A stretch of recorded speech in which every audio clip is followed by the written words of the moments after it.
what if the producer thinks I suck?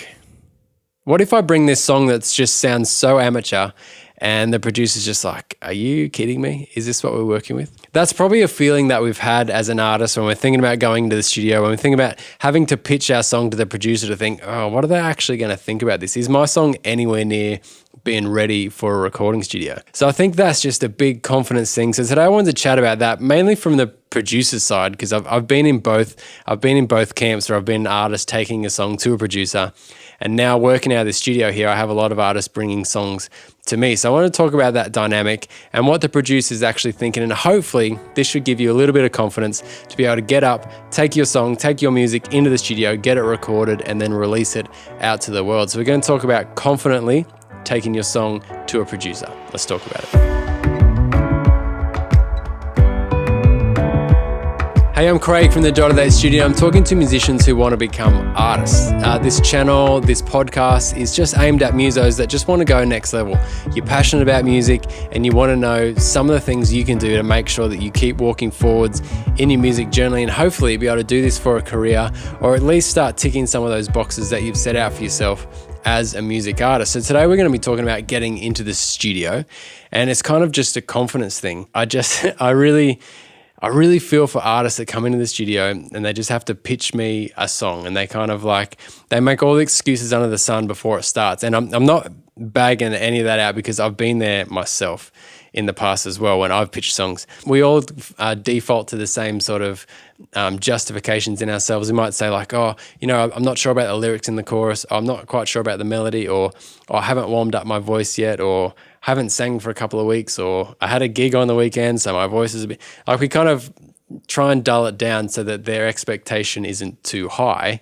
That way we can more confidently bring it. So it's a real battle, and I don't know what to do either as a producer. I kind of try and set them up, try and get them playing, and then, I look around, or I maybe pretend I'm doing something else or whatever, because I can't just sit there and stare at them, because it's super nerve-wracking and it's difficult to do. So maybe you've felt this, and maybe that's actually stopped you from going into a studio at all. Maybe just the thought of, I just can't pitch this song, I'm not ready. The song has to be 100% perfect, or the producer's just going to laugh in my face. So I completely understand it. So I want to talk about the role of the producer a little bit, and then just hopefully give you some confidence to be able to get yourself into the studio. So for me, I work with a lot of singer-songwriters. So what we're going to do is we'll listen to their acoustic, dry bed of a song, which is basically just chords, lyrics, and melody. And then we're going to kind of create the song together. So me recording some instruments or getting session musos in to kind of build up this singer-songwriter song. So initially that has to start with this dry pitch, which, it's good. I really like it. But what I want to say as a producer is that it's my role, and I try to do this as much as I can, is just to be super subjective. So I'm not there to kind of judge your song and for me to decide whether I think it's great or not. My job as a producer, and any good producer is going to be the same, their job is just to make your song as good as it can be. So the thing is, I'm not across every single genre, so I don't know what sounds great in hip hop and jazz and pop and rock and metal and indie and all these different genres. So I think you have to take an objective view and not just say, oh, I think that's great. I would make this melody like this because that's the kind of music I like. So I assume a lot. You know what you like as an artist, you know the music that you listen to, you know what you're going for. So if you think that's good, who am I to tell you that it's not good? So I take a very objective view to the whole thing, if that makes sense. And the reason I try and do this is because that happened to me. I mixed this album, like a self-recorded album, in 2009. What do they call it? A solo album. I did a solo album. I mixed it. I recorded it. I wrote it. I did everything. Nobody helped me at all until I got to the mastering stage when I took it to Rick O'Neill in Sydney there at Turtle Rock Mastering. The week before, he had Guy Sebastian in there. So he's a big deal in the mastering world in Australia. And I took him this song, and I just remember thinking, oh man, he's going to think this is so bad. And I was just so surprised that he never commented on it. He took a really objective view, and I kept asking him questions, one, I was trying to learn myself, but two, just trying to get his opinion on it. Things like, oh, do you think the cymbals are too loud? And he's like, No, I wouldn't say they're too loud. He just never he never gave me any indication that it wasn't any good. So I listened to that album the other day, and my goodness, are the cymbals way too loud. The whole thing, it sounds awful.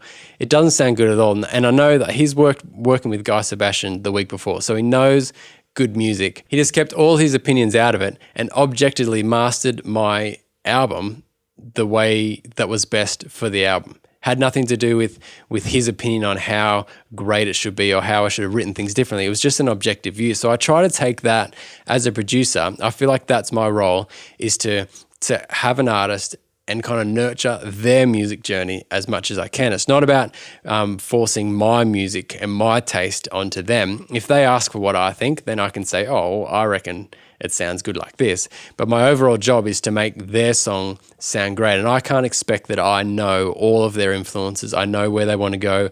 I know their target audience. I just have to say, if this is your song, you love it, you're proud enough to come into the studio and record it, then that's the song that we're working with. So let's make it as good as we can. The next thing is that it's really the producer's role to expand and tweak and make that song as good as possible. So you don't really need to come in with a perfect, polished, beautiful song that just blows the producer away. Sometimes that happens and that's great. But at that point, once you've pitched this song and you want the producer to help you make it, then they put their name to it. So they're going to make every effort to kind of make that as good as the song can be, because it's in their best interest. They don't want to have a crappy song, work on a crappy song, and then release a crappy song. So even if you bring something that's not amazing, you can be guaranteed that the producer is going to work alongside you and make sure that by the end of the journey, you have a really good song. I think you can take the expectation off yourself that it needs to be perfect before you go to the studio. I think better, you should be looking for it to be perfect once you've finished in the studio. That's the goal, and that's where producers should be taking you.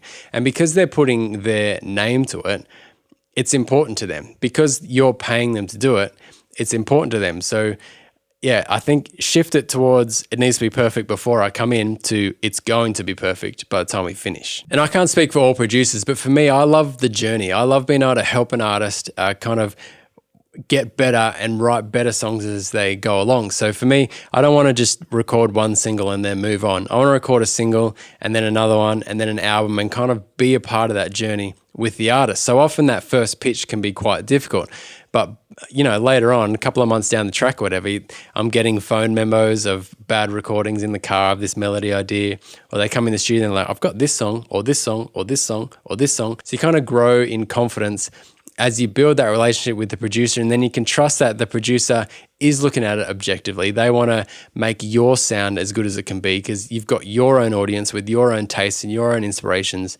So you can kind of build this relationship and build this confidence over time.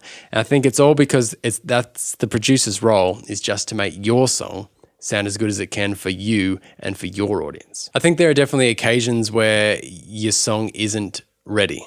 I think you still need to come and pitch it to kind of figure that out. But there's been times when people have pitched me a song and I've just had to say, I think you should keep working on that now. And the reason is, if we started recording this needs a lot of work. So this is going to need like a co-write, or, you know, we're going to have to just add a lot to this. So this is going to end up being probably expensive for you.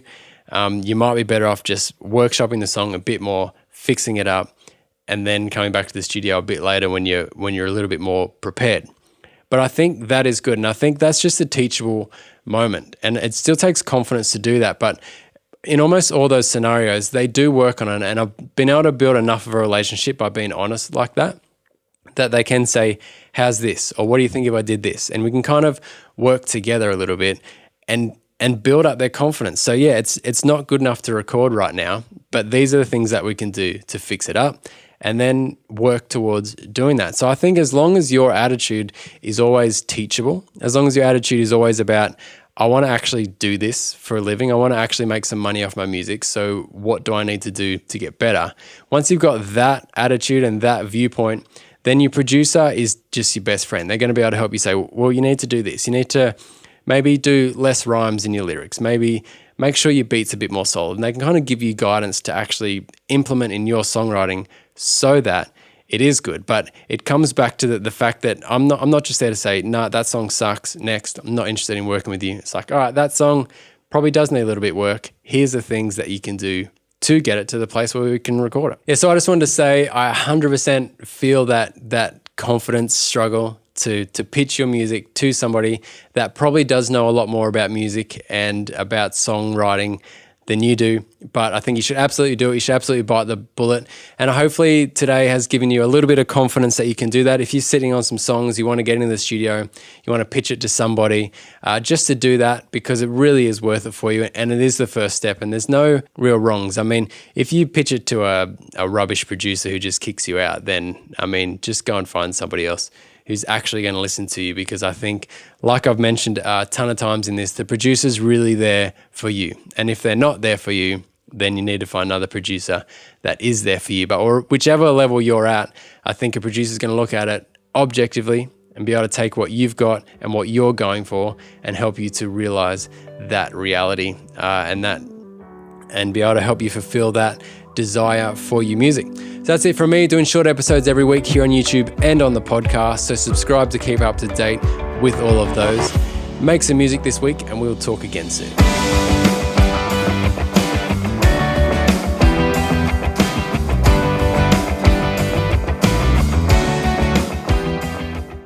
Now, if you're thinking you would love to hear my terrible solo album, if there's enough comments here, I'm happy to post it, but I'm not just going to show you for no reason, because that's embarrassing.